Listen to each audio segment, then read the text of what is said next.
Hello, fellow conscious beings. I'm Christian. And I'm Diamond. Thank you for joining us again on another episode of Borderline Uncomfortable, where we like to say that it's okay to know nothing and philosophize about everything. Today is another special episode because we have another guest. We actually have two guests today. My cousin Raquel. Hi, everyone. And my friend Michael. Yeah, hey guys. Today we're going to be talking about belief, which shape how we see the world, how we think we should be treating each other. So it is important to talk about these things, but also really to dig into why you believe something is moral, something is immoral, why the society should be this way versus this way. What would be the strongest belief that you hold on to, and why? Well, before I go into what my strongest belief is, I would also like to say this, preface it with this. What I've learned growing up my 34 years of life. Black don't crack. I would have never guessed, but go ahead. Stay hydrated. Go ahead. Right? Our experiences are guarded and led by our perspectives are guarded and led by our experiences. So what we experienced in life shapes our perspectives on life or on the life around us, and our perspectives then shape how we walk through this life. So whatever you experience can create the pathway in which you see things and how you respond to things, and the way in which you see and respond to things then can shape how you act and the behavior patterns that you develop. And in conjunction with that is your personal beliefs that you're being taught as a child from your upbringing with your parents and with your family, and also with the friendships and relationships that you develop along the way. I myself am a Christian. I do hold strongly to the fact that I believe in God and I believe in Jesus and the life that they've had and things that they've done. I also believe that in my belief with Christianity, that there is room for discussion and that there is room for improvement in terms of what we as Christians can do and what we as Christians are told to do and how we view the world around us.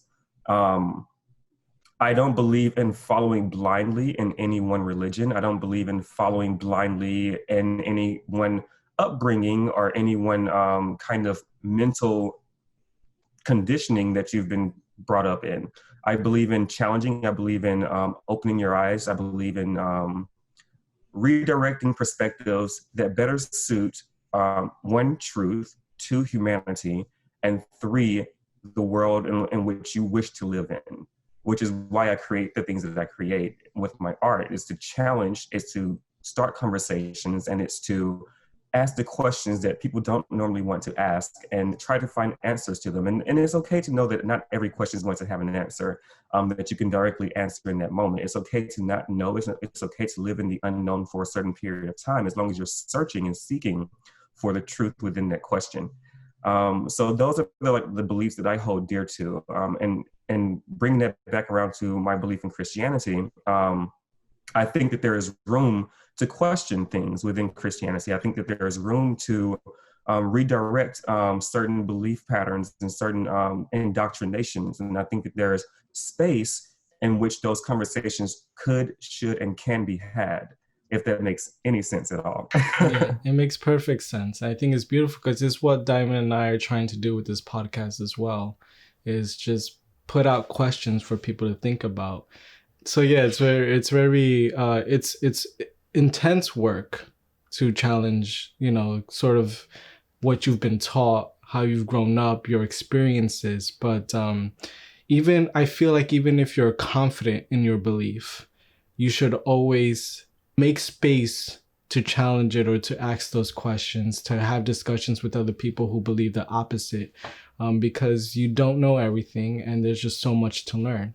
So, Raquel, do you want to tell us a little bit about your history with religion and God, and kind of lay your foundation out to us? Tell us a little bit about you and, your background in that. Sure. So I grew up in a Christian household. I had my both parents, they were serving in the church. They both, raised us in believing in Jesus and the Bible and just our faith in him. And so that's what I grew up in. And, growing up in church, I knew of God and I knew of what I was taught. And so, we go to church, we go to Sunday school, we learn the Bible stories. But I do want to say that I did not have that personal connection with the Lord, with God yet. It was just something that I was doing because this is what everyone did. And then I kind of had instilled in my mind, I have to do all these things and be good so that I can get to heaven, right? I don't want to go to hell.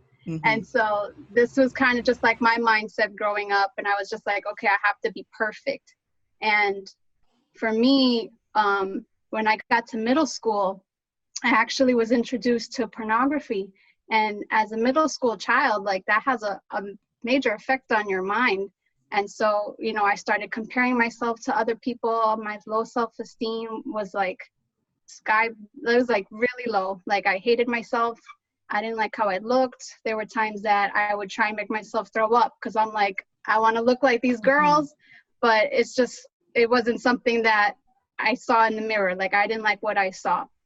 I mean, thank God that my hate for vomit was more than my hate for myself. So that didn't last long. I was like, no.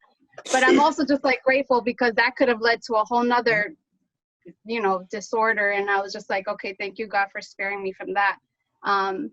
But yeah, it was just like on the outside, everyone was seeing this good, perfect Christian girl. And I was trying to keep that reputation. Like, okay, everyone thinks of me. I used to have the nickname Saint because everyone's like, oh, Rocky. That's my nickname, Rocky. They were like, oh, Rocky, she's a saint. She's perfect. And so I would try and keep that. And that was a lot of weight and a lot of pressure of just like, okay, I have to be perfect. So I didn't do the things that I considered like the big sins where I was just like, I didn't smoke, I didn't curse, I didn't drink, I didn't have sex. I was just like all these things I was trying to do to just be perfect. But behind the scenes, I was watching things I shouldn't have been watching. Like my whole mental health was just like, it wasn't at its best where it should be. I was waking up having nightmares in the night with these images that I'm seeing as a child, and I'm seeing all these things play out in my mind. I was very fearful of men at the time because I was just like, that is scary. Like I never want to ever do anything that has to do with that. And so that's kind of where I was. And then feeling just like God couldn't forgive me. I was just like, I did the most horrible thing. God will never forgive me. And it was like a constant battle.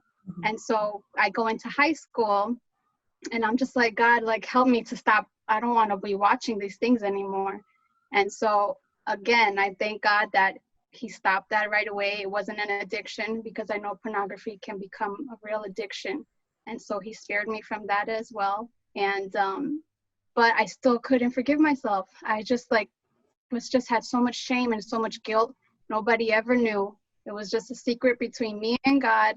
I'm sorry, can I interrupt you? Yeah. Really quick. You said it was between you and God. At this point, did you have a personal relationship with God, or is it still like, it's just, did you have that personal relationship yet? It wasn't as close as I would want it to be. Like I knew who God was. I knew that I could pray to him and talk to him. But it was still like almost like a distant thing. Whereas now I'm like, I know that God is within me. That's my belief. I believe that because I have the Holy Spirit living within me, I know he's real. He's tangible for me. At that time, I thought it was more of like a distant thing. Like I'm praying to you, you forgive me. And I couldn't accept the forgiveness for myself. Until it was just a one day, I was in my young adult years already. I stopped having nightmares, and I was grateful for that. And I went to some sort of conference. I think it was like a Christian youth conference. And I'm like, I can't remember what any person said or preached or anything. I just remember having an encounter where I could hear not an actual voice, just within my own, like, I guess my own spirit was just like, I heard God just telling me like who I am. He's just like, you're beautiful and I love you. And it was just very freeing. He was like, you're enough, because I was always comparing myself to other people. And at that time, I went home that day and I looked in the mirror and I had to say those things to myself because I didn't believe them. I had to look in the mirror and say, like, you are loved, you are beautiful, you are accepted, and just all these like things that, I felt like God was speaking over me. And so from that moment on, that's where I really felt like I had my own personal relationship with the Lord. And I really wanted to like seek more of him. And I wanted to grow in knowing who he was and getting in the Bible and reading about who is this God that loves me so much, and that there is forgiveness. I don't have to be in shame and guilt, like he forgives all of my sins. And so that was just so freeing. The most freeing part was knowing that I don't have to be perfect, because I was like, I mess up so much. Like, even if it's not actions, even my thoughts, I'm like, I think the most crazy things sometimes. And I'm like, God, you still care? Like, you still love me after what I just thought? And so it was just like, wow, I don't have to be perfect. Like, he loves me no matter what. And he forgives me. I just have to come knowing that, yeah, I messed up. I'm sorry. I repent. And he's just like, he gives his love and his grace so freely. And it's just beautiful. And that's what I choose to believe. And yeah, I believe in the Bible, the word of God. And yeah. Thank you for sharing. I actually, it was funny you said the thought thing about you having these crazy thoughts, because I remember a lot that I would get these thoughts and I would just say, oh God, I didn't really like mean that. Like, it just came, it just happened. I don't know why. I'm like, God, what's wrong with me? Why am I thinking this? Right. True.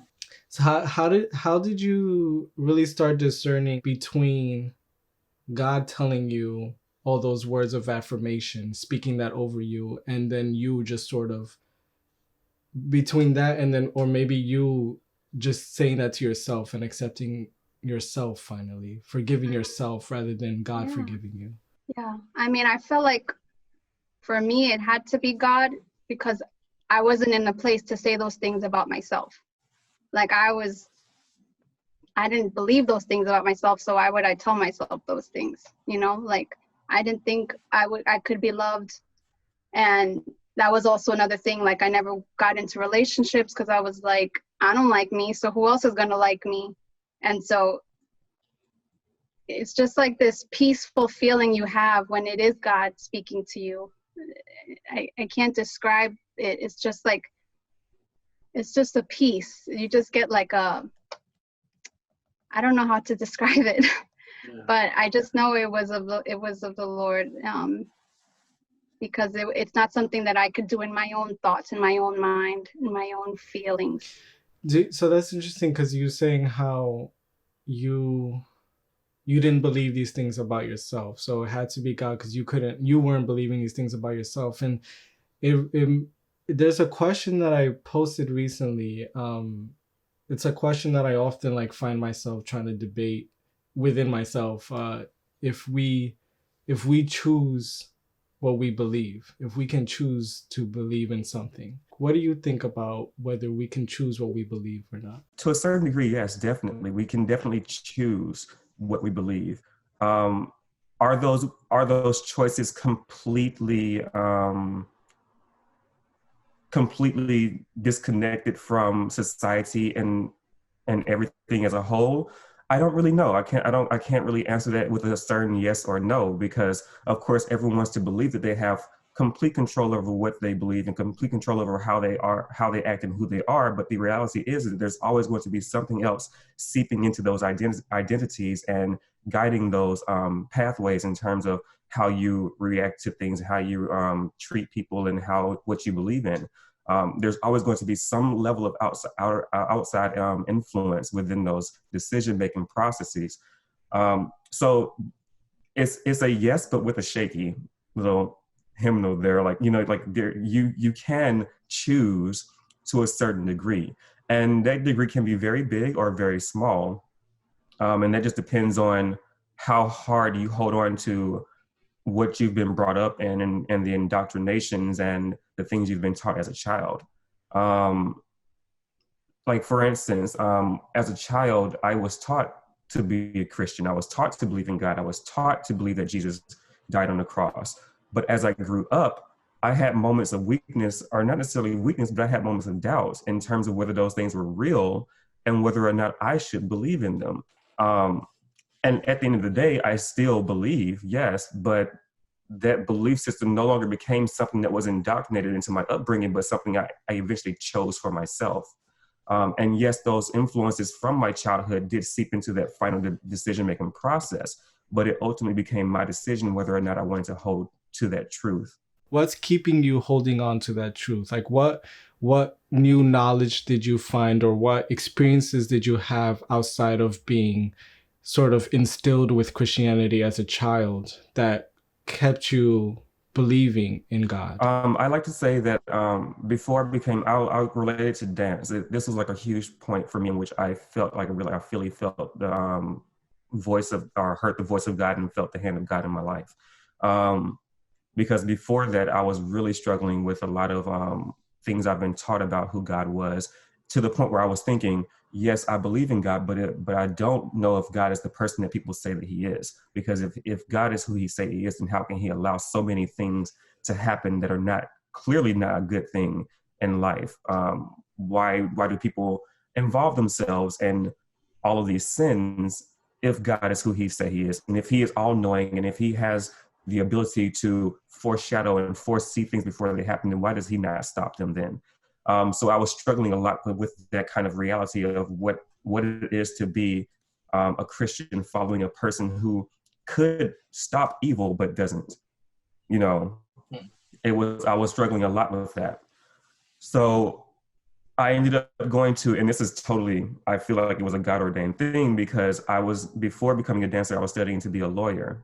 I realized very early on that I could not be a lawyer, because while in high school, I was in honors government classes, and I was doing this club called HOSA, which is an honors government club, where you go to the state capitol to fight court cases and reappeal court cases that have already been decided, and try to pass laws or do mock trials and things like that. And while we were in the chamber discussing different laws that we could pass or, do away with, I took a step back and I looked across, I panned the room and realized in that moment that these people are not arguing for humanity. They're not arguing for right and wrong. They're arguing for legality. What can they get away with legally, as opposed to what is humane and what is moral and what is ethical? No one cared about any of those things. All they cared about was, how can we make this legal? And if you ever notice, everything that's legal is not always right, and everything that's right is not always legal. And we have plenty of moments in history that can attest to that. So all of those things to say, I did not want to become a lawyer. And I was very unhappy in my undergrad years as a law undergrad, pre-law major. And I told my mom, this was also during the time of Hurricane Katrina. I was dealing with a lot. I'm from the Gulf Coast, so we lost our house, we lost everything. So I was dealing with a lot of emotions in that as well. So I was at a point in my life where I felt depression for the first time. And I started questioning a lot of things, and I started seeking answers in a lot of ways. And for some reason, something struck me to go into the arts. And I was like, I cannot be a lawyer. I cannot do this. I'm not happy here. So I looked to my mother to help me figure out what art schools I can go to. We went around the state of Mississippi looking for different art schools. I got accepted into every single one on the same day I applied. Why? I do not know. Ended up going to one in particular, which was Belhaven University, and it ended up being a private Christian university. I did not want to go to that school. Everything in me wanted to deny that school. My mother pretty much gave me a stern push into that school. I went to the school, I applied to their theater program, got accepted the same day with a scholarship. Do not ask me why, I do not know. But I was very unhappy, extremely unhappy, because I did not want to go to a private Christian school. I did not want to be surrounded by Christians who try to tell me how to live my life, who and what kind of person to be, while they themselves partake in the same sin they tell me not to partake in. So they're being hypocritical. And if anyone knows me, they know this. I do not like a hypocritical person. If you're going to believe in something, believe in it and be that. Do not tell me to do something and then you go behind closed doors and in the cover of darkness and then act in that very same way. If you're going to act that way, at least have the courtesy of saying, we are both sinners. We are both fallible. We both have these issues. We both need to do better, instead of you're bad and I'm good, if that makes any sense. So that was my issue with going to a private Christian school, because I felt I would be surrounded by a lot of hypocritical Christians. And in turn, that was the truth. The private Christian school, Belhaven University, was, for me, a horrible experience, all except for the dance department. And how did I get to the dance department? I did I got accepted the same day I applied with a scholarship, and then I had to do an audition for a musical, Fiddler on the Roof. Oh, the irony in that. A musical that talks about, inhumane actions on a group of people based on their racial and ethical, makeup. So I did Fiddler on the Roof, got accepted. I auditioned for it, got accepted with a speaking role. Again, do not know why. Had no training, had no background. But there was a dancing section in it called the bottle dance. Fell in love with it. The whole atmosphere of musical theater and the act of dancing and singing to tell a story and to emote in ways that you normally wouldn't be able to just by verbiage. And through that process, I became more and more interested in dance itself. And I realized that I did not like the theater department. And I had made a few dance friends, and they were like, well, you should try dancing. I told them, no, I've never done dance in my life. Have no experience, have no training. I don't think I can do that. They inspired me to come in and at least see a show, a performance, and see how I felt after that. And I will never forget that night. Literally, there was a light bulb moment for me. Like everything over me, the room became silent. I felt like I was the only person in the room, and there was this warm, but at the same time, chilling feeling that came over me. And I knew in that moment that everything that I had been going through had lined up, and it clicked for me that was what I needed to do in my life, was to become a dancer. And the very next day, I started taking dance classes, and I started getting really involved in the dance department. And about 2 weeks into becoming a dancer, or 2 weeks into taking dance classes, apparently the teachers have been talking about me to the board of the chairhead of the department, because after a class, she came up to me from behind and tapped me on the shoulder and was like, who are you, where are you from, and what are you doing here? And I turned around like, who is this person asking me these questions? They must be important, because no random person would just ask you these random weird questions like this. So I told her who I was, I told her my name, I told her where I was from, and I told her that I was here as a theater major. And she said, no, you're not. And I was like, excuse me? She said, we're changing your major right now. And I said, okay. She told me to follow her to her office. I went with her to her office. She got on the phone with the dean of the school. And then she got on the phone with the chairhead of the theater department. And in 5 minutes, my major went from theater to dance, with my scholarship transferred over. So the very next semester, I became a full-blown dance major. Mind you, I had zero training as a dancer, zero. I had no knowledge of what dance was. I had never even seen dance before that night that I saw it in their dance department. So at the age of 21, never knowing anything about dance, I became a full-blown dance major overnight, literally overnight. And while going through that process of dance, I started to understand more about who I was as a person and more about the things that mattered more to me. I cried, literally shed tears, hard crying out of nowhere, because I started going through a metamorphosis, a process of healing that I didn't necessarily know that I needed at that time. I just knew that I had a lot of built up anger in me, based around a lot of things that I grew up having to experience in my life. And dance brought that healing. Dance brought that transformation, that metamorphosis that I needed. And in doing so, it also opened my heart and my mind to accepting God in a different way.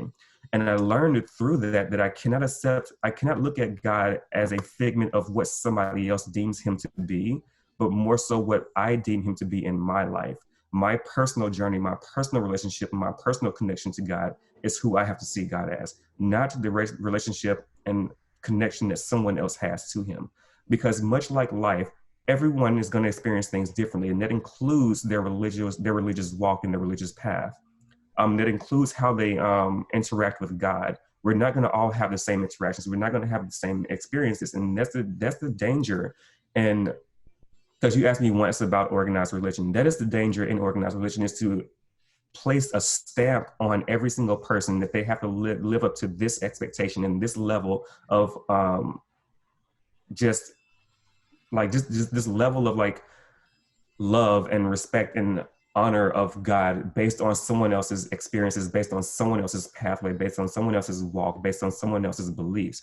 You have to develop your own for that to happen. You have to have your own identity with God. And that's what I learned through that process. I developed my own identity, but I developed my own relationship, my own pathways, my own walk with him. And that opened my eyes up to who God truly was for me. And in doing that, I then disconnected all the negativity I had with God and redirected that negativity to who it really belonged to. And that was the people themselves, not God, but the people who mistreated the relationship with God, who misinformed people about who God could be for them, and who misdirected so many people into believing that God had to be this one thing and that no one else could ever believe God to be anything different other than that.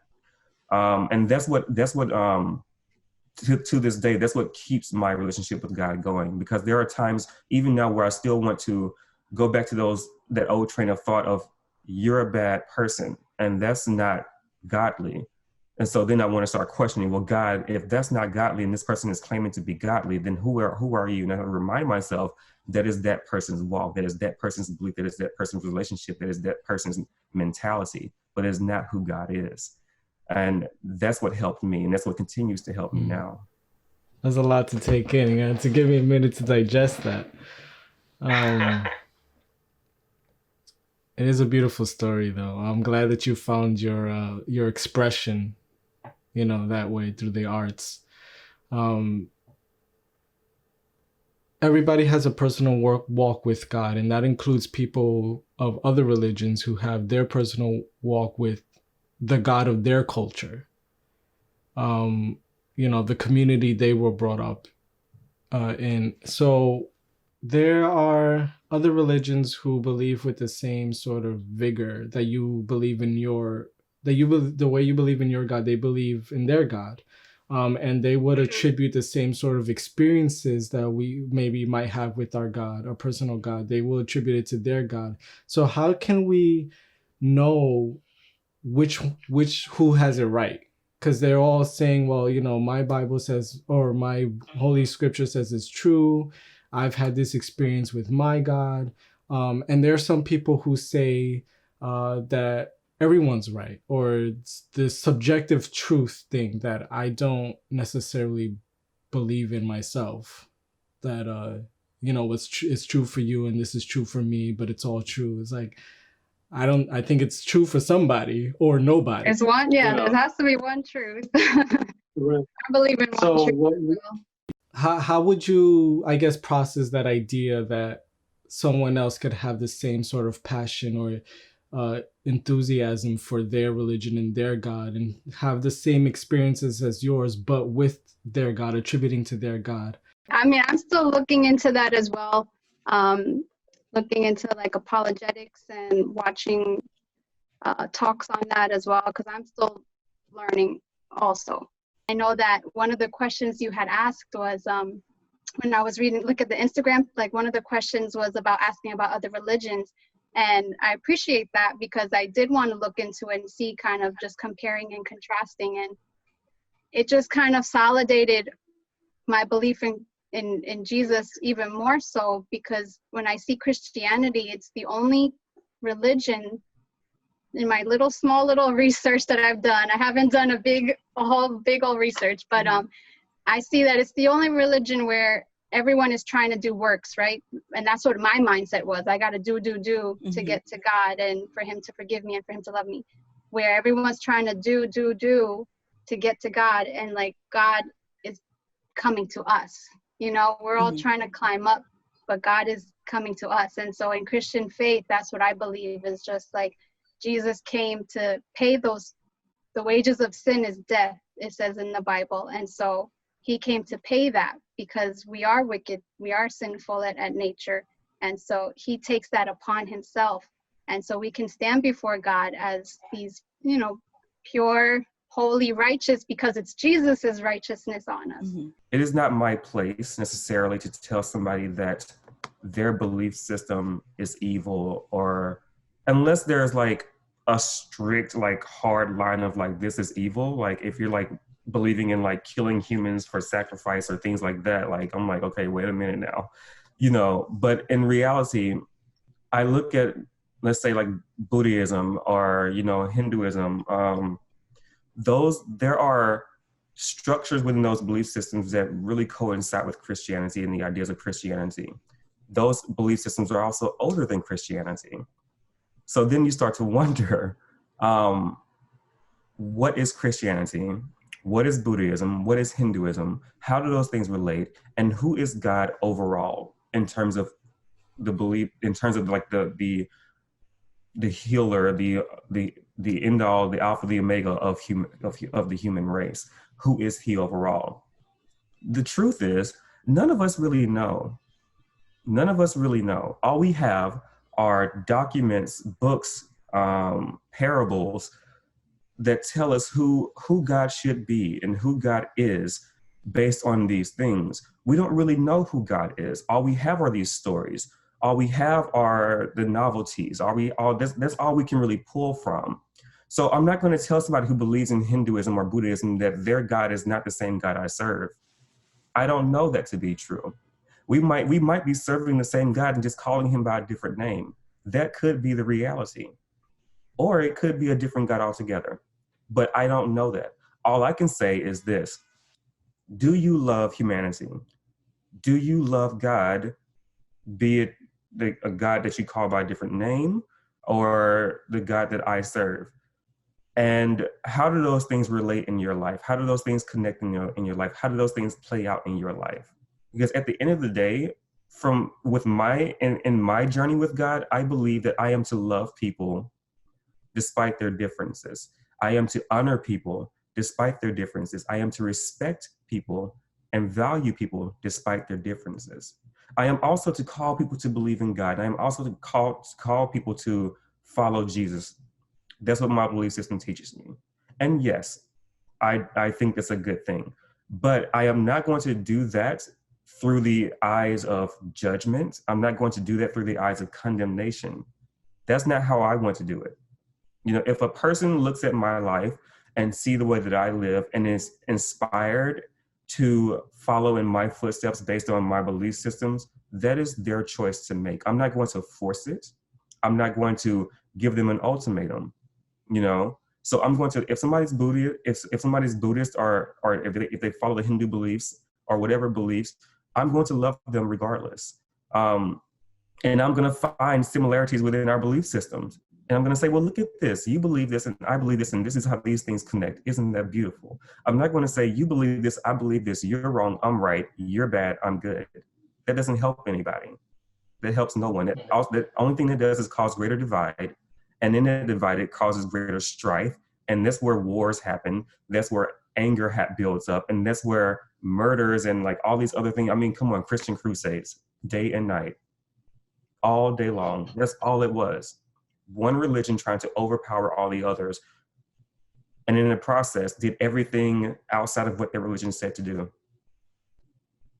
So what did they really serve in that moment? They didn't serve God. They served themselves and their own belief systems. They served their own pride. I don't want to do it that way. Do you also believe, being a Christian, do you also believe that the only way to salvation is through believing in Jesus? That is a belief of mine, yes.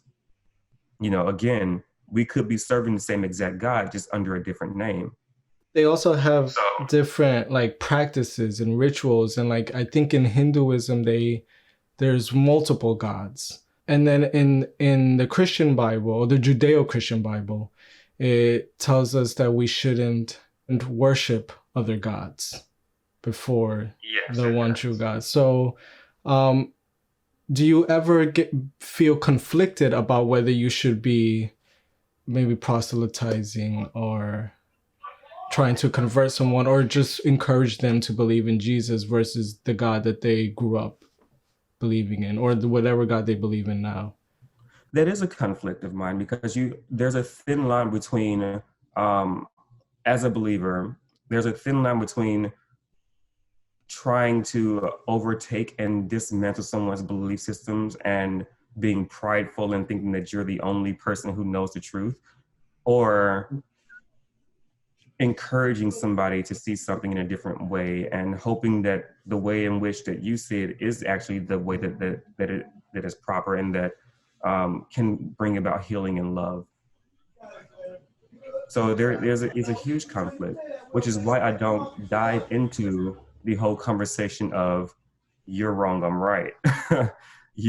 I'd much rather do it in a more non-direct way, in terms of getting to know that person, getting to understand who that person is, getting to see that person's life, and how they live their life, and how they interact with other human beings.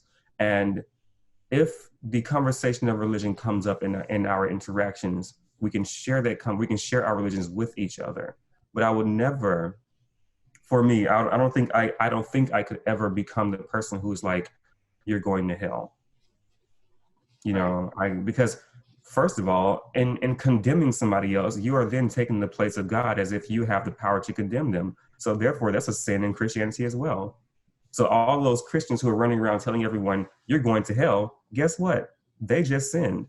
But wouldn't that just be, I'm sorry, but wouldn't that just be like, to them working through God, if they are, so, okay. I was trying to take mental notes. I really should have written it down, because you were hitting so many things that were so relatable to me, right? I agree with most of what you said, right? But to question what you just said, we have the Bible, talking about Christianity, right? We have the Bible. We have what the Bible says right and wrong. So if you have a Christian that's telling you, or telling whomever, right? This is what the Bible says, therefore you're wrong.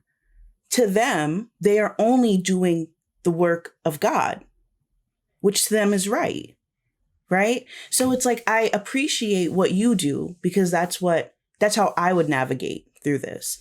But that's not what's the most common. That's not what's the most practiced, right? And not all Christians think that way, in the way that you do. So to tell you a little bit about me, I didn't grow up in the church. My grandmother, she's very religious, and she would take me to church with her probably a couple times a month. And then on the holidays, I would always go to church with her, because I was the only one that was kind of interested in it. Mm-hmm. But I didn't grow up with God like my parents. We didn't do that. So I had a little bit of background. And then my grandmother moved to Florida. And then when I was probably in high school, I was seeking something more. And so I started going to church again. And I loved it. I was so involved. I was reading my Bible. I was so engrossed in the community and the word and everything, right? I was so engrossed in it. And then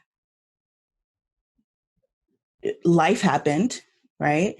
And I often say this to CJ really, but I saw like folks in the church, and this is not to offend you or anyone else, right? This is just my experience. But I saw folks in the church were wearing masks, right? So you know how you said earlier in the conversation where you were trying to portray yourself to be perfect, but behind the scenes you were not. I was mess. Yeah, I was seeing that in real time. And it's like, these people are behaving one way and portraying themselves to be one way. So I just saw the mask, right? So it was like you would behave one way in the church and amongst all these people, and then in a different way, like in a different time, you would behave differently. And I saw that, and I was like, you can't be of God, right, and be so drastically different all the time. Actually, that friend who converted from Judaism to Islam, her house burnt down, and I asked the church to help her, and no one helped. I asked for flyers. I asked for just a whole bunch. I said, can we have a food drive, a clothing drive? Can you do donations, something to help this girl out?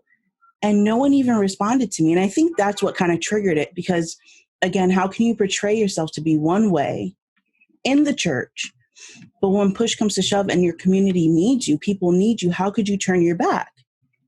So when I saw that, I was frankly disgusted. And I said, I don't want any part of this.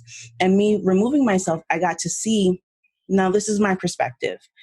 And I kind of looked like eagle's eye down, right? And I started to see a lot of flaws. And it just made me realize how human folks are. In my opinion, right? I don't see how one can have this faith, one can have God living through them and still behave the way they do. And for me, it made more sense for me to just remove God from it. Because if this is in any shape or form, right, what God is, I don't want it. You make it sound so beautiful. And I don't know your whole story, right? But it's just not that easy, And I'm not saying that you're saying it's easy. I'm not saying that at all either. But it's just, and I'm feeling a little bit of hurt right now. Not from you, of course, but from the pattern, the pattern of behavior that I've experienced from other Christians. And a lot of the time it was ugly. And my thing is like, let's just remove God, because that's what seems to be the common issue. If you can live your life, I'm going to put it on me because I don't want to take that from you. If I can live my life true to who I am and be a good person, if I can remove God from that, why can't I achieve the same goals as everyone else? You know what I mean? It's almost like if you don't have God, I don't want to say you're worthless, but like you're missing out. But we don't know if God is even real. Why can't we just be good? So you started seeing these masks and maybe some hypocrisy within the Christian community. But because you also said that you were feeling really good about yourself during these times.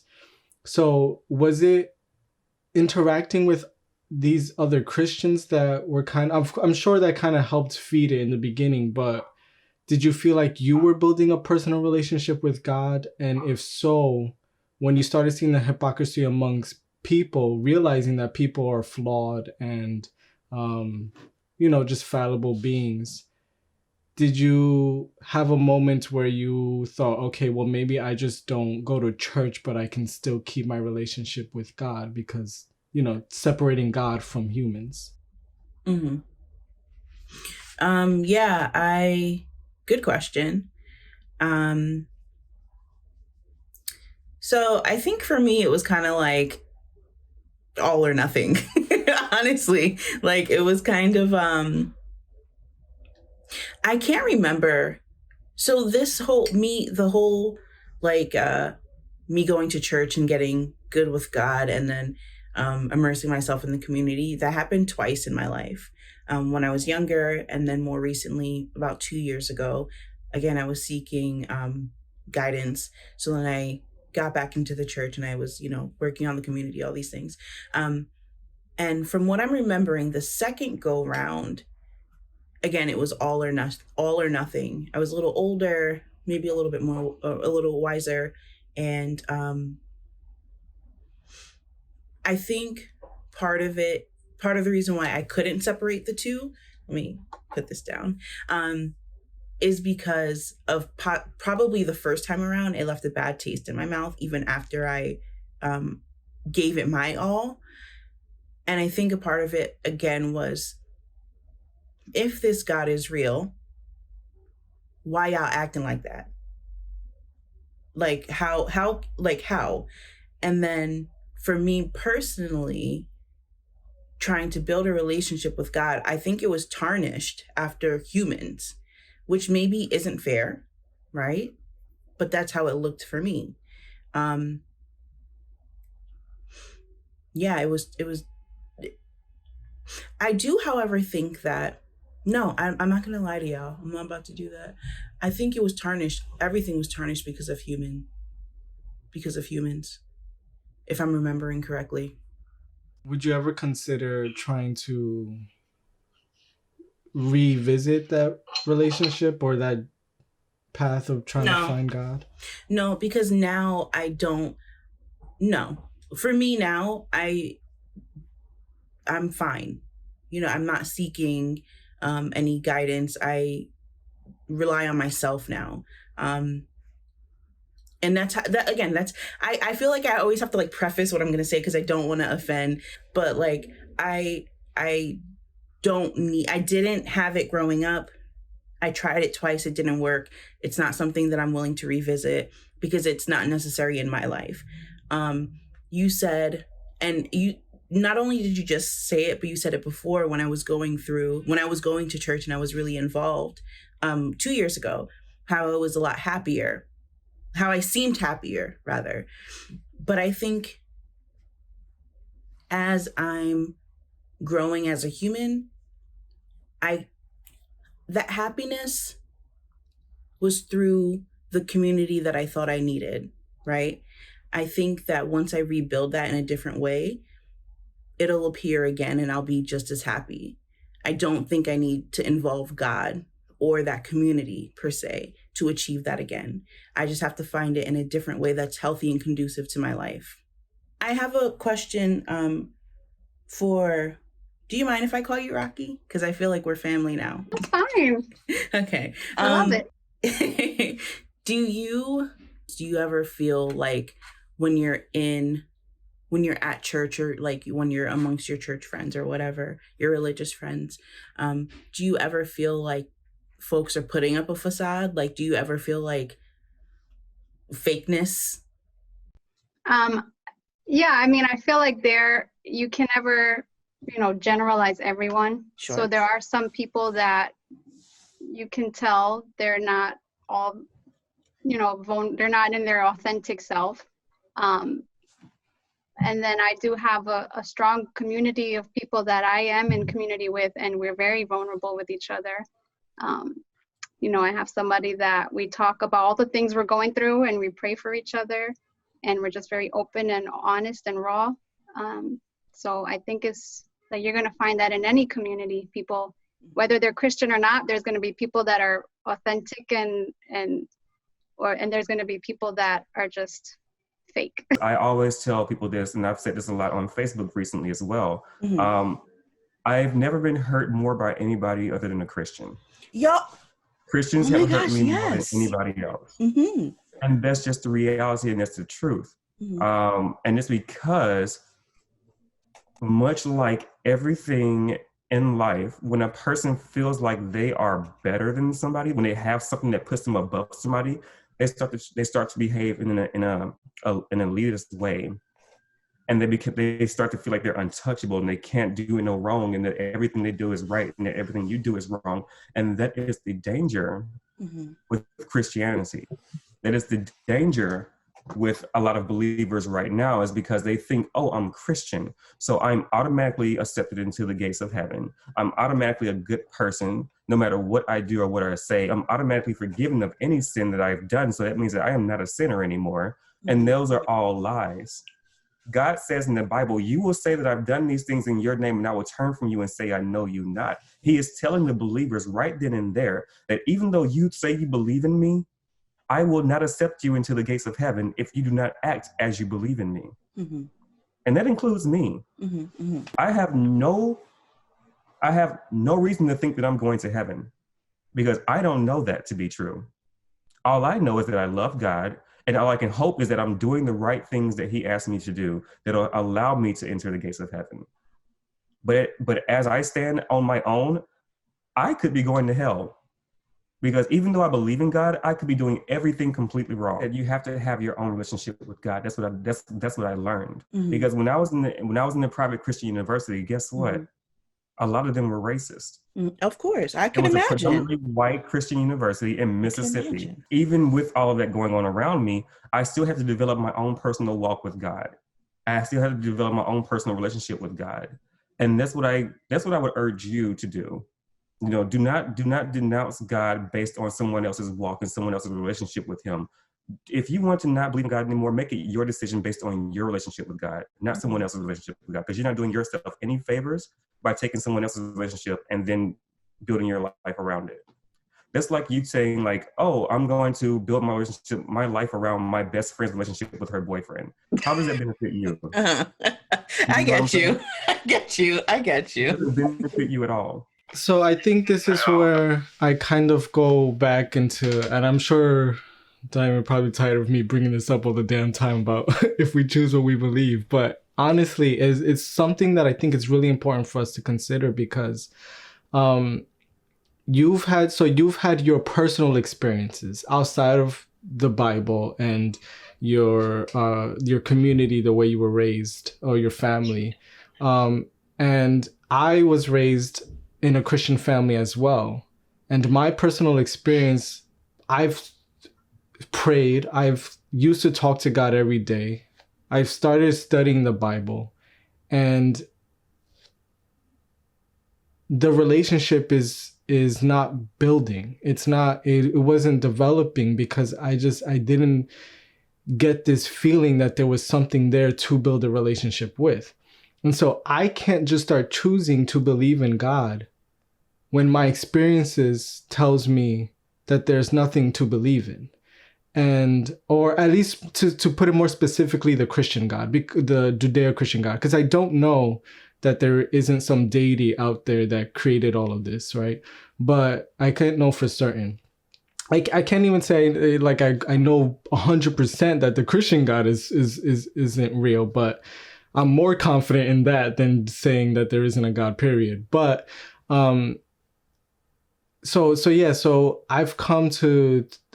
my experiences and the knowledge and the things that I've learned, or anything that I've acquired over the years, especially this recent year, as I've actually been digging into the history of religion and a little bit into other religions and reading the Bible, has led me to this non-belief, right? Or to this non-belief, rather than me deciding, oh, you know what, I'm just going to choose not to believe in God. Because I feel like if we could choose, then I could choose to believe in God in spite of my experience, just like you could choose to not believe in God in spite of your experience. Do you think that if everything in your life happened the same way, all of those experiences with that school, the Christian school, and how everything just lined up for you, all of that still staying true, do you think that you can choose not to believe in God? And I'm going to say I don't, because there's been many times in my life where I tried not to believe in God. I literally wanted to denounce his existence, and it would not go away.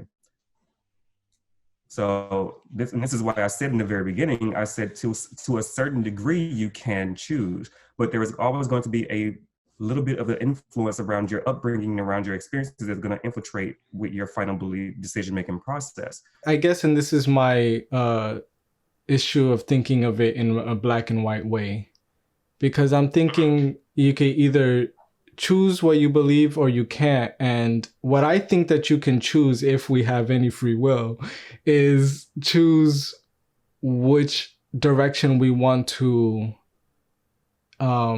entertain, or I guess which way we want to look into. So if I wanted to see about the Christian God, I can choose to start reading the Bible, going to church. But in the end, I can't ultimately choose whether I believe in the God or not. If me reading the Bible and going to church influences me in such a way to believe in God, then it happens, or it doesn't. But what I choose is to take the steps to see if this belief can hold true.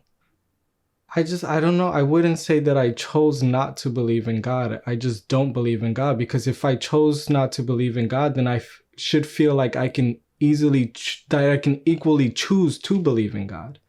But with all of my experiences, I'm never gonna get, with all of my experiences staying the way it does, unless new information comes to me, I'm not gonna get to this point where I believe in God.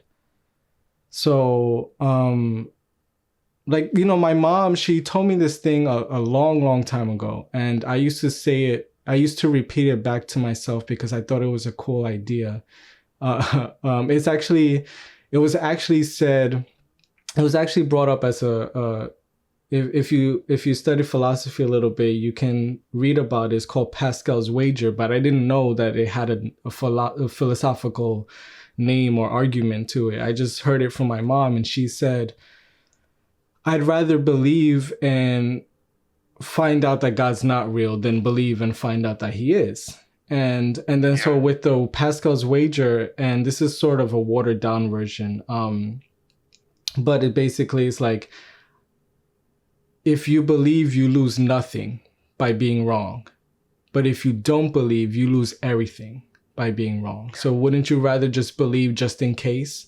And the problem that I have with that is, if I believe just in case, it's not going to be a genuine belief. I will be lying to myself and to my family saying I believe when I don't, because all of my experience has not led me to the belief in God.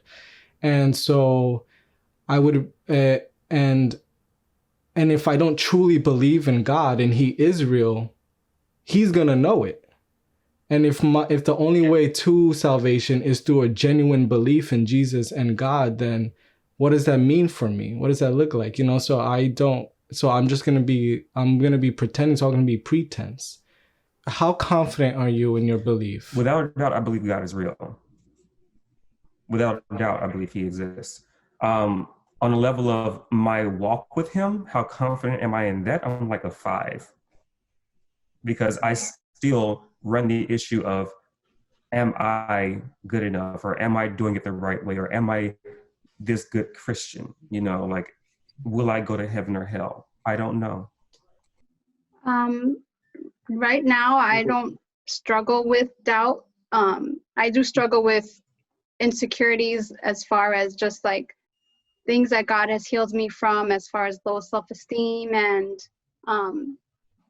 just being like things like that. I feel like God has definitely healed me. I'm not the same person I was when I was a teenager. He like transformed me. And so I do feel like we say the enemy lies to us. He tries to remind us of our past and tries to remind us of things. And so those little insecurities will come back, because sometimes I'll listen to that, and that's when I have to go back to God's word and remind myself, no, God, these are the things that you said about me in your word, and I believe them and they're true. And then I have to also say those again to me, to myself. So at this point, it's not doubting God. It's just you have doubts about yourself, and then you turn to God to help relinquish those doubts about yourself. Yeah, like I 100% believe in God, believe Jesus is Lord. I believe the Holy Spirit lives within me. And so it's just walking that out. And I have a tattoo on my ankle. I got it around 2013. It says remember. And so that was just a word when I was doing my mission trip around the world. And I was just like learning so much and experiencing so much, and God speaking to me and healing me and all these things. And so that was just like my reminder, just like remember everything that like I've done for you. Remember who you are in me. Rocky, I want to thank you for coming on. I appreciate you being candid with us and patient and standing in your truth. I appreciate that. So thank you. Thank you, guys. And I appreciate what you're doing and being open also to hearing what I have to say as well. And I love that this is a place where we can just share openly what we believe and agree to disagree and still be respectful of each other and still love each other. Yeah. And so I do love you guys. And this has encouraged me to want to search more and dig deeper and look into things that, we didn't have answers to today, and to continue looking for answers as well. You gave me a lot to think about, Michael. I don't, however, think I'm going to go back to religion, but or go back to God, I should say. But you did give me a lot to think about, and I greatly appreciate that. Thank you guys for having me on. And again, just so you know, I'm not a theologian. I'm not like a master degree holder in like God or anything. It's just my, humble perspective. Yeah, no, I mean, that's the point of this show, for us to just, because the thing is that the majority of the people aren't, and we shouldn't let that deter us from having these sort of conversations, because that's how we will start to come to reach conclusions, is by talking it out.